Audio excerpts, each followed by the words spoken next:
yéen ñi sol t-shirt noir yi ni ngeen booloo neexuma ne du ngeen def tuuti ay jàmm.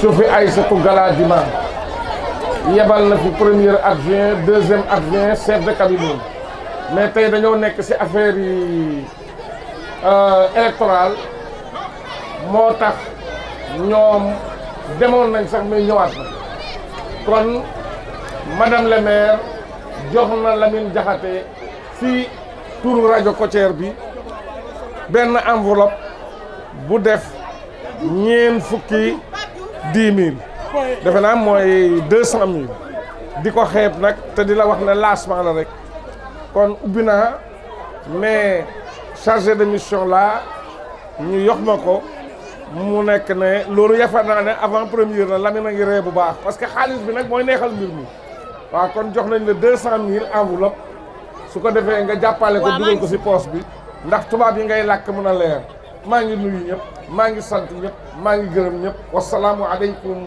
wa rahmatullahi taala wa barakatuhu. bismillahi rahmani rahim. allo. bismillahi rahmani rahim. Monsieur le maire de la commune de Joal Fadiouth, à monsieur le maire de la commune de Nguéniane, particulièrement à monsieur Omar Ba, représentant madame le maire Aïssatou Soufi Galadima, au parrain de cette journée de crosse de masse, monsieur Abdou Karim Sall de l'association Agir, à monsieur William Lalire, parrain de cette grande manifestation célébrant les 25 ans de la radio La Kotière, monsieur William Lalire, président du quai de pêche de la commune de Joal Fadiouth, également à la présidente du groupement Sargal Sedjeker, je veux nommer la brave Awa Diagne, madame la présidente de l'association des femmes marieuses de la commune de Joal Fadiouth et monsieur le président Omar Baldé de la lagune Le Tchouraï de Joal. Sans oublier l'infatigable, le dévoué, toujours engagé pour la cause de la radio communautaire, monsieur Momar Talla Dieng, président de l'Union des radios communautaires et associatives du Sénégal. À mes collègues ici présents,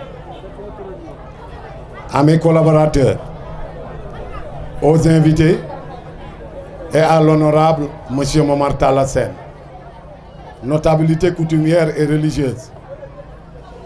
Par ma voix, la radio La Kotière vous souhaite la bienvenue. Ça a été dur, 25 ans. Trop ou petit, ce fut un long chemin pour nous qui n'avions jamais connu le micro, qui étions là pour faire de l'alphabétisation, pour faire du sport et autres activités différentes du journalisme.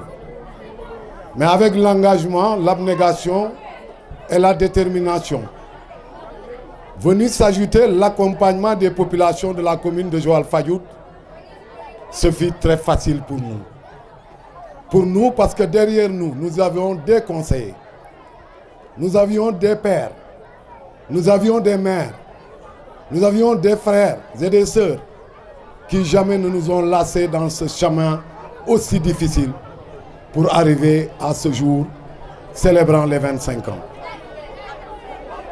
Au tout début, en 1999, le 24 juin précisément, avec feu le maire Paul Ndong, qui a su accepter l'installation de cette radio qui était destinée à la commune de Thiadiaye, avec des manquements, à défaut de locaux, à défaut de subventions municipales, et avec l'engagement de l'ancien maire, la commune de Joal-Fadiouth, comme de tout son temps, s'est donné corps et âme pour abriter cette radio, ici à Santhie 1, avec le premier président du conseil d'administration que nous remercions, M. Paul Ndiaye. Derrière lui, une équipe dynamique, comme les Déthié-Seck. Derrière lui, une équipe dynamique. Aujourd'hui, parmi eux, le chef de cabinet de Madame le maire, Aïssatou Sophie Gladima, je veux nommer Babacar Faye, qui a été le premier secrétaire général, qui a su faire les tests avec nous. Et je me rappelle en ce temps, notre premier directeur Bruno Ndiaye, originaire de Fadiouth, aujourd'hui professeur à l'université de Bordeaux. Je me rappelle de Pierre-Paul Etienne Ndiaye, qui a succédé à Bruno Ndiaye. Pierre-Paul que j'ai succédé moi-même après 13 ans de service, qui n'a pas encore quitté le journalisme parce qu'avec son balakos, Paul est en train de travailler la main dans la main avec nous. Et je ne pourrais pas continuer sans remercier mes collègues venus d'un peu partout, de Gandoun FM dans les Urs du Saloum, de Mbour avec Mbour FM, représentant ma sœur, Djamil Issa Dior Sall, la dévouée, que pratiquement tout le Sénégal connaît à travers Sud FM. Aujourd'hui, donc, c'est une fierté pour moi et une fierté pour tout le personnel de la Côtière. Une fierté également pour toute la commune de Joal-Fadiouth d'accueillir celui-là qui, de son réveil jusqu'au coucher du soleil, ne cesse d'abattre le travail qui est attendu en lui. Je veux parler de Taladia, de 7 h du matin à 2 h, même dans sa chambre, pas le temps d'occuper de ses enfants, de sa famille, de son entourage. Mais oui, les radios, la radio La Côtière. Et je ne pourrais pas continuer également sans remercier mes deux collègues, mes deux frères, mes jumeaux, Pape Mat Diouf de Fatick FM, Yahya Diallo de Fimela FM. Fimela que Papa Lamine Dior et Lamine Diakhaté ont appuyé pour faire certaines formations pour que cette commune puisse connaître une radio grâce à la demande du maire. Je veux parler de M. Sen Karim. Pour ne pas être long, je tiens à remercier tout le monde pour l'accompagnement à mon égard. Je tiens également à dire merci au groupement de femmes, au groupement de promotion féminine, également aux imams de la commune, aux curés, à la Sénélec, à la SDE, également à tous les services présents dans la commune de Joal-Fadiouth, surtout les associations de développement pour parler de l'aire marine protégée. Depuis mon accession à la direction de la radio, je n'ai eu qu'une seule devise, c'est de travailler pour la cause communautaire. Pourquoi la cause communautaire et environnementale?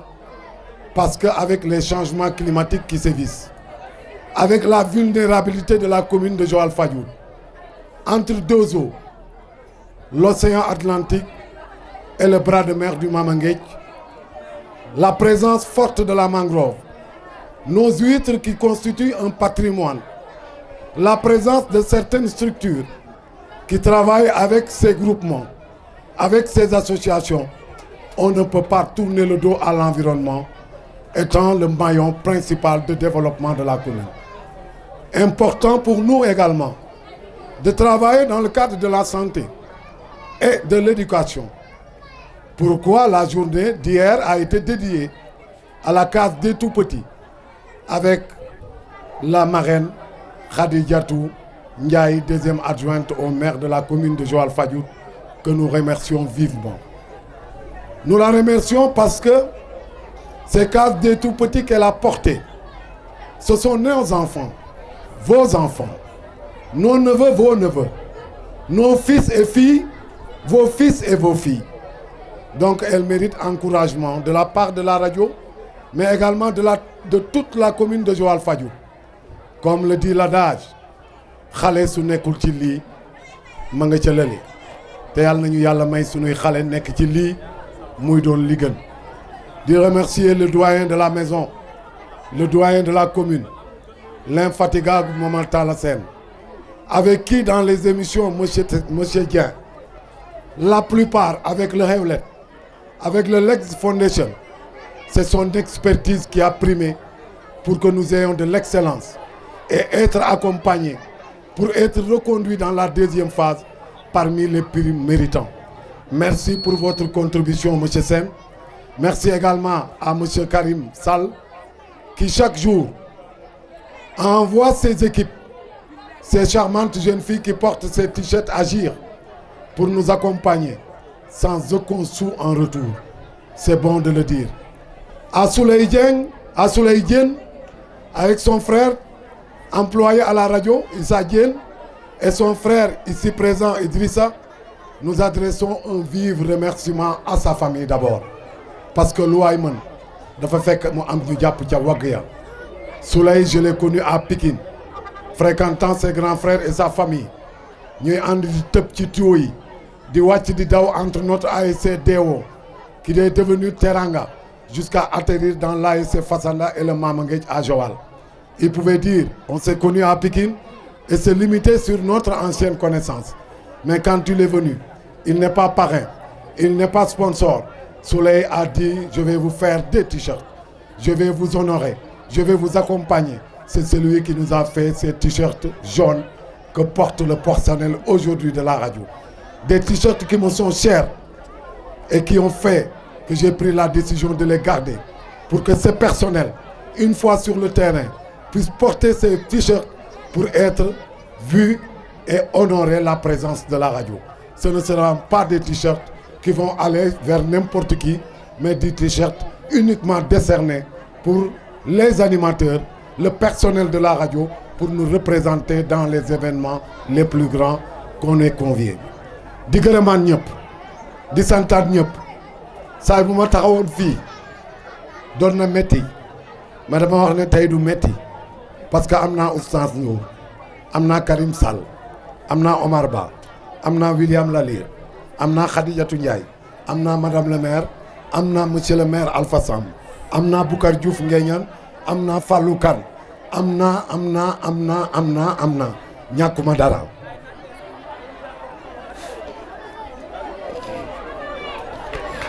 Merci beaucoup Tachula dégg bu baax a baax.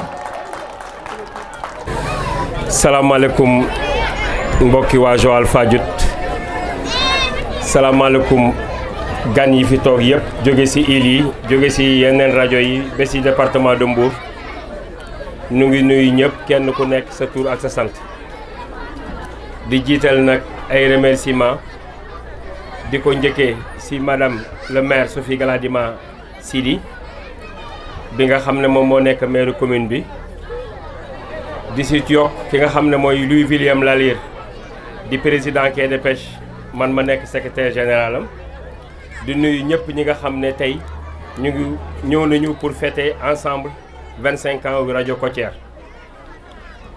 du ma gudd rek dañuy def ay remerciements ak rajo Kotière parce que Lamine comme li ma ko waxoon sama kër rajo bi commune Joal Fadiouth moo ko moom ñun ñu bokk ci commune Joal Fadiouth kon ñun ñëpp ñoo moom rajo bi lépp ñëpp la comme ni ko Pape di waxee du lenn kenn kon kenn ku nekk ci ñun war nga ci def li nga xam ne moom mooy sa loxo donc tey ñu nekk parrain bés bi nekk na loo xam ne lu ñu kontaan la parce que li may wax rek Joal y'a presque 110 000 habitants bu ñu la tànnee tànn Agir pour mu ñëw bokk ci parrain yi dañ koy sant yàlla di ko sant yàlla parce que suñu collaboration ak rajo Kotière lu yàgg la depuis bi ñu créé Agir ba léegi am na ay contrat yu bëri yoo xam ne dañ koy seq ak rajo Kotière di liggéey ak moom parce que xam nañu ne kenn mënatul dem sans la communication te rajo Kotière communication bi muy def communication bu set la bu leer la bu jaar yoon la.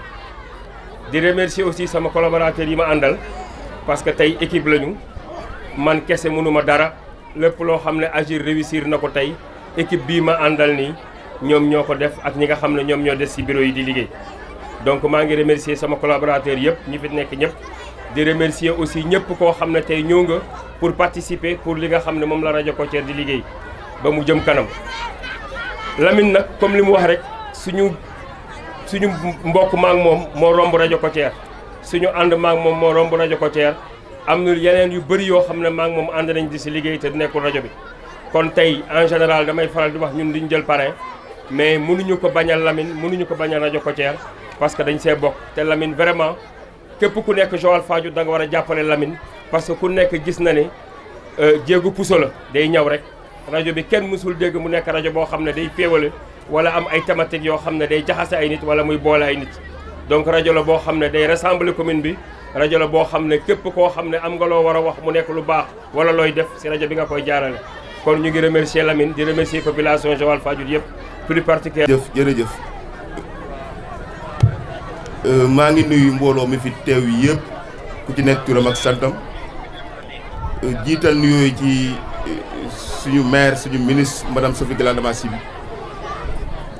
nuyu représentant itam le premier adjoint suñu nijaay monsieur Omar Ba nuyu kilifa yi fi teew yëpp nuyu mon ami mon frère Abdou Karim Sall le président de l'AMP président de Agir di rafetlu liggéeyam bu baax a baax ci dëkk bi vraiment lu nit wax ci moom doyul du nuyu suñu pap Talla Sène nuyu mbootaay jigéen ñi fi nekk yëpp jiital ci Ndeye Ami Fall nuyu képp ku fi nekk mag ak ndaw góor ak jigéen nuyu sama xarit aussi Pape Lamine Diakhaté le directeur bi nga xam ne moo tax ñu ñëw fii ak personnel la Kotière yëpp lii sax daf maa bett parce que xalaatu moo ne dinaa taxaw fii di wax dañ maa jël au dépourvu mais dama ne vraiment du ma def du dul ñaanal personnel la Kotière yëpp rajo bi yàlla ci télévision topp parce que ci loolu lañ ci jëm communication foofu la jëm yàlla def na aussi itam ñu nekk ay partenaires yoo xam ne yu yàgg la Pape Lamine mbaaxam tax na bi fi mu toll nii ñun ñi nga xam ne dafa am émission Pape Lamine mooy ñëw di ñu forcer kaa leen def émission alors que ñun dañoo waroon dem di booxante Pape bokk ci napp gi Kotière daf mel ni napp gi moo ko yor lépp lu ñuy wax ci mbirum pêche Pape taxaw na laajuñu xaalis laajul dara réunion lu mu ndaw mu ooyee Pape Lamine ne ko am nañu réunion sàngam mu ne ma mbër xaaral maa ngi ñëw fekk si la te duma laaj dërëm loolu def naa ne ku la koy defal bëgg na si liggéey leer bëgg na liggéey fës en tout cas du ma def lu dul ñaanal ñi fi nekk yëpp vraiment gudd fan ak wér-gu-yaram may leen jàmm lépp lu ngeen bëgg yi tamit yàlla defal leen ko vraiment lii rafet la comme ni ma ko waxee dañ maa bett tey nekk naa koo xam ne xëy na tàmm waxin mbooloo en tout cas du ma def lu dul remercier vraiment ci liggéey bu rafet bi ngeen di def remercier bu baax a baax taxawaay bi nga xam ne am ngeen ko ci commune bi nuyu tamit ñëpp ñi nga xam ne bokk nañ ci communication rajo yi fi teew yëpp nuyu itam ñi nga xam ne ñëpp yéen a tax ñu ñëw leen ñaanal vraiment képp ku fi ñëw nga dellu ci jàmm jërë ngeen jëf. Monsieur le directeur de la radio Kotière, monsieur le représentant du maire de Nguéniène, monsieur le président des radios communautaires, El Hadji Ousseynou Ndour, représentant envoyé de madame et communicateur islamique, prédicateur islamique, monsieur le maire Talla Sène, monsieur les parrains, monsieur Karim Sall, monsieur William Lalire, madame Awa Diagne, présidente des femmes de Tanba, madame la présidente des femmes transformatrices, monsieur le directeur, dafa am borom xam-xam bu mag bu ne l'information c'est le pouvoir qui détient l'information détient le pouvoir te information pour mu jàll il faut mu am média te Joal yéen ay média bi donc yéen ay transmettre information bi donc yéen da ngeen doon loo xam ne lii lu névralgique lu tubaab di wax de dafa névralgique dafa sensible yéen a ko yore seen loxo donc madame a ngi leen di wax jërëjëf gis nañu liggéey bi ngay def mënoon nga toog sa bureau mais toujours da ngay ñëw mairie di ñu soññ toujours da ngay dem port di leen soññ toujours da ngay dem Tànba di leen soññ fu activité productive am rek sa tànk mu nga fa nga di leen soññ donc yow xam nga ne un outil nga dans la commune aussi madame xam na ne yow yaay suñu outil principal parce que yow yaa ñuy jàllale ay messages yi nga xam ne bëgguñu population bi jàll ko parce que population bi amuñu jot ñëw mairie bu xam pour xam lu conseil municipal def pour xam arrêté yi lan la loolu mais population bi mënuñu ko yow yaa koy jàllale donc gàcce ngalaama yow 25 ans dëgg la 25 ans lu duré 25 ans dëgg la am na loo xam ne lii 1 mois la durée fay ñaata entreprise lañ fi samp ñu durée 1 an fay kii ñu samp ko mu durée 25 ans te si 25 ans yooyu am na sumb boo xam ne bii sumb nga si parce que gis nañu ni nga koy organiser gis nañu ni ngay taxawee sa agent gis nañu ni ngay demee si nit ñi di saytu di ut ay information di ko jàllale monsieur le président des radios communautaires li nga wax madame daf si ànd entièrement ak yow parce que bi nga fu mujjee rek ñu ngi discuter si loolu bénévolat bu ñuy wax bénévolat sa temps yi indépendance la woon je crois que réew buy dox ba agsi fii war nañu mën a adapté wu à la réalité socio-économique de la situation donc d'accord nañu ak yow le bénévolat amatul sens fu mu nekk nii donc dégg nañu sa wax dinañ ko transmettre madame te xam naa ne moom dina am lu mu si def parce que toujours ñu ngi wax ne rajo côtière président ba directeur ba gis nañu tànk yi mu taxawoo commune bi munoon na ne rek man duma politique wala dañ may xas ne damay politique te loolu defu ko dafa ko gàddu assumer ko loolu ñu ngi la siy gàcce ngaaraam man personnellement maa ngi assumer loolu di wax ne tu as assumé tes responsabilités et tu sais assumer tes responsabilités li ma gën a jàpp si yow mooy la vérité dëgg da ngay ñëw mairie taxaw wax nit ñi dëgg ñu dëgg ko xam ne lii dëgg la loolu ça nous fait avancer gàcce nga la ma continuer si compte boobu beneen bi li ma lay wax mooy yaa ngi wéeru si ñoo xam ne ñii macha allah boo wéeroo si Talla Sène toujours dama koy wax média yi dee leen jegeñ Talla Sène monsieur le maire dee leen jegeñ ku mel ni Gabou Diam parce que ay mag lañu am nañu expérience am na lu ñu accumulé am na loo xam ne buñ la ko waxulee doo ko xam te boo ko xamee dina la mun a avancer loo donc gàcce ngalaama si pas yooyu ngay def am na ku nekk sa wet El Hadji Ousseynou Ndour El Hadji Ousseynou Ndour prédicateur islamique la communicateur la war nga si xam dara parce que yaa ngi koy utiliser Abdou Sarr nee na ma Joal boo nekkee Sénégal doo mun a xam El Hadji Ousseynou Ndour boo demee Makka ngay xam kan mooy El Hadji Ousseynou Ndour boo gisee naar yi daw si ginnaawam mu jiite naar yi toog ba ne asalaamaaleykum naar yi tàllal ko loxo foofu ngay wegee El Hadji Ousseynou Ndour donc bu ko sàggane téye ko ni mu war a tàgg moo tax madame jël ko tout ce qui est islamique tout ce qui est sociologique madame ne bu ngeen di dem na ngeen oo El Hadji Ousseynou Ndour jiital ko fa encore une fois de plus ñu ngi lay remercier di la gërëm di la wax ne tànk bi nga taxaw tànk boobu la te xamal ne la commune est derrière vous parce que vous êtes un outil de la commune merci. def ma neex ndaje bi wane na ne rajo bi mu ngi bay waaram c'est vrai que comme toute œuvre humaine dina am ay des yi am kon ci des yooyu man ci lay appesanté wu mais le bilan est largement positif mais aussi peut-être ci des boobu war ñu ma interroger wu lan moo tax peut-être mu des ça peut être des problèmes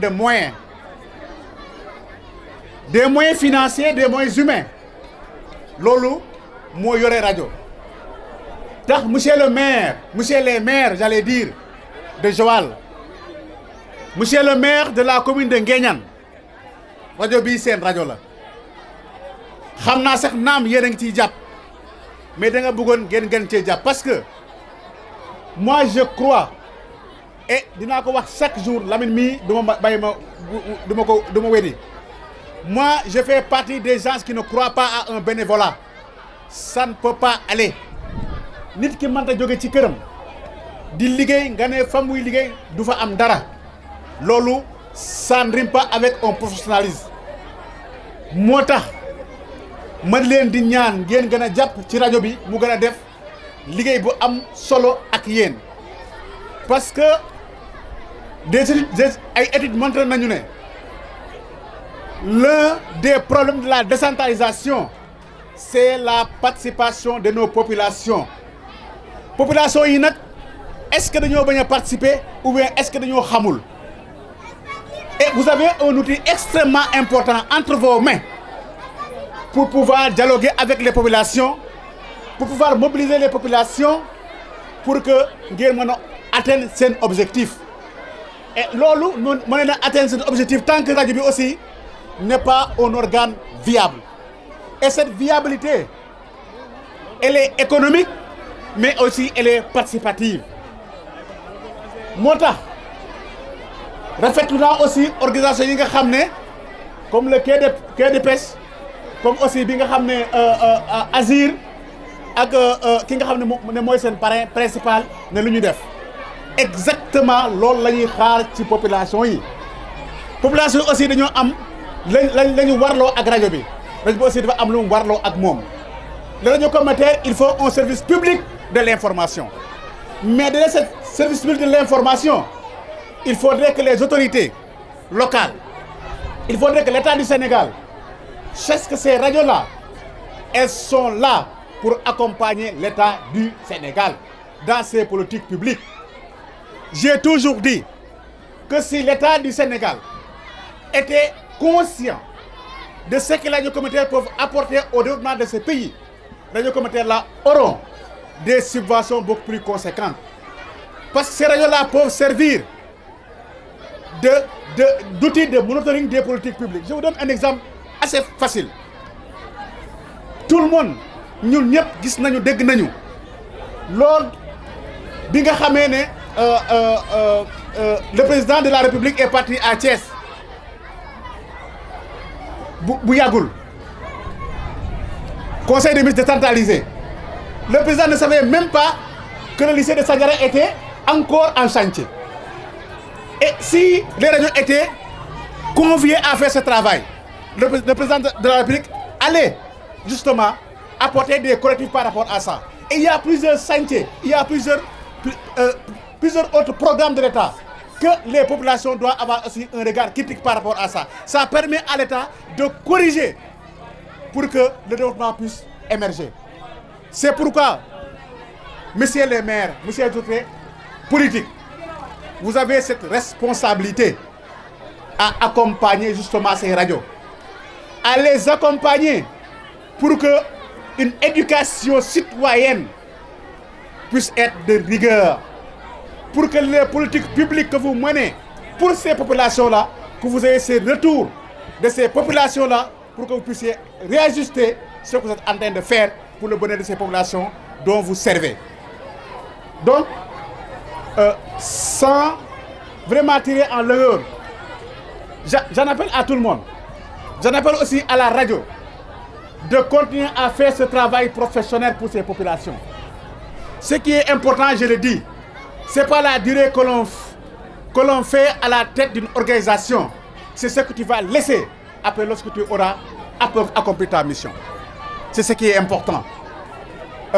Demain, à mon directeur, Abdou Sarr, à Ziguinchor, dans le cadre de l'installation des radios communautaires pour appuyer le processus de la paix en Casamance.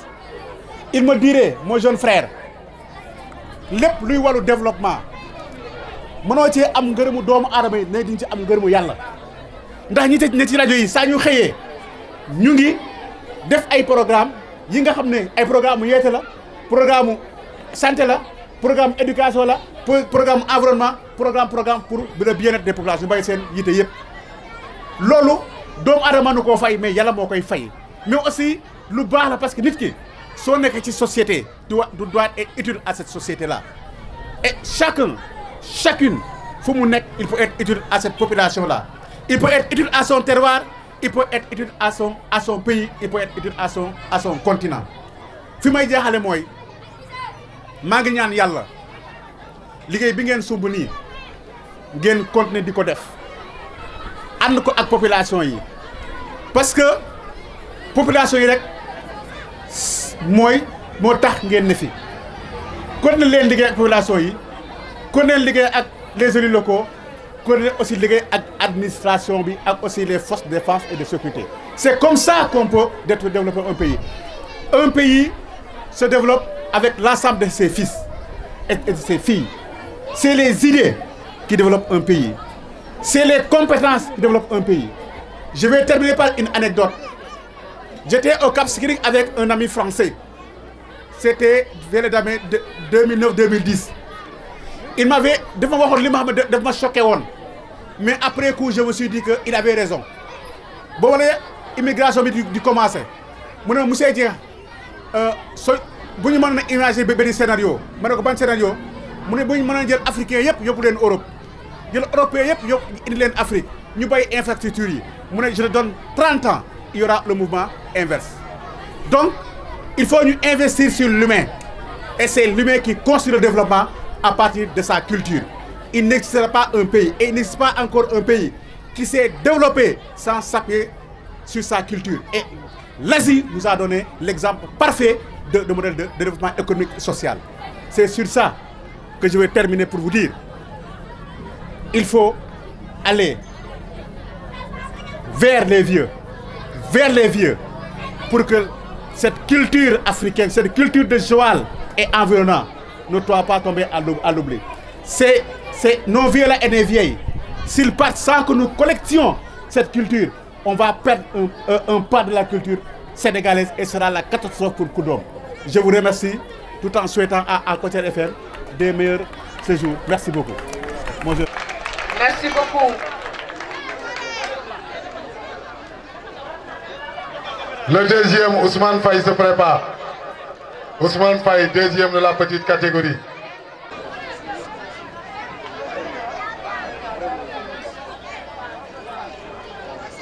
Ibrahima Sy, premier de la catégorie cadette. Ibrahima, catégorie minime. Ibrahima Faye. Sy. Ibrahima Sy.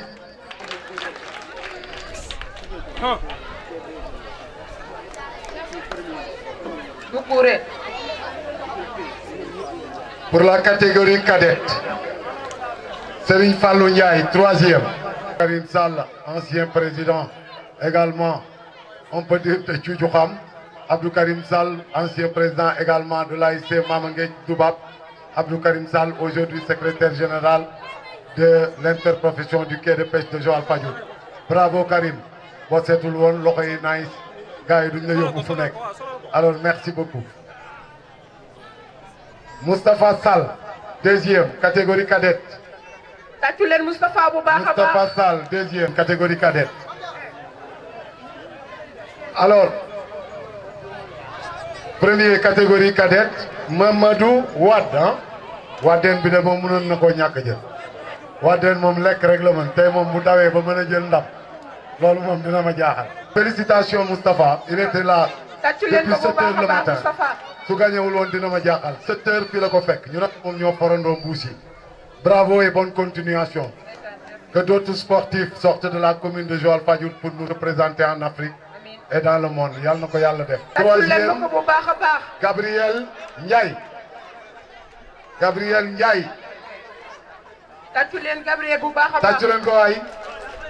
Troisième, Gabriel Ndiaye.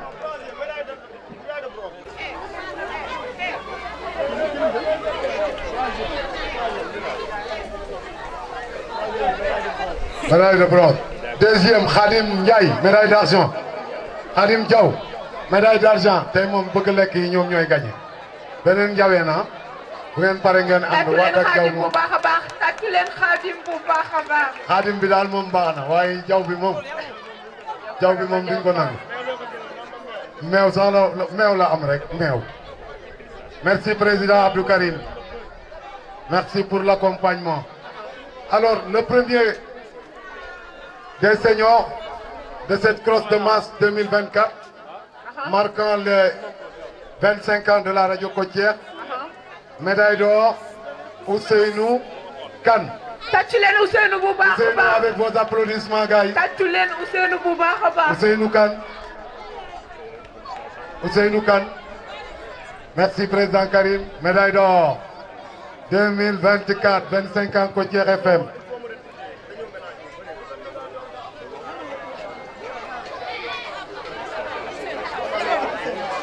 Ousseynou taxawal léegi ñu jël P ci catégorie yëpp nañ ñëw fii ñu jël P2 3 yëpp nañ ñëw am na tamit benn mélange bu xaw a am foo ñu rectifier tuuti ah. ayca ñëw leen taxawal booy c'est les minimes.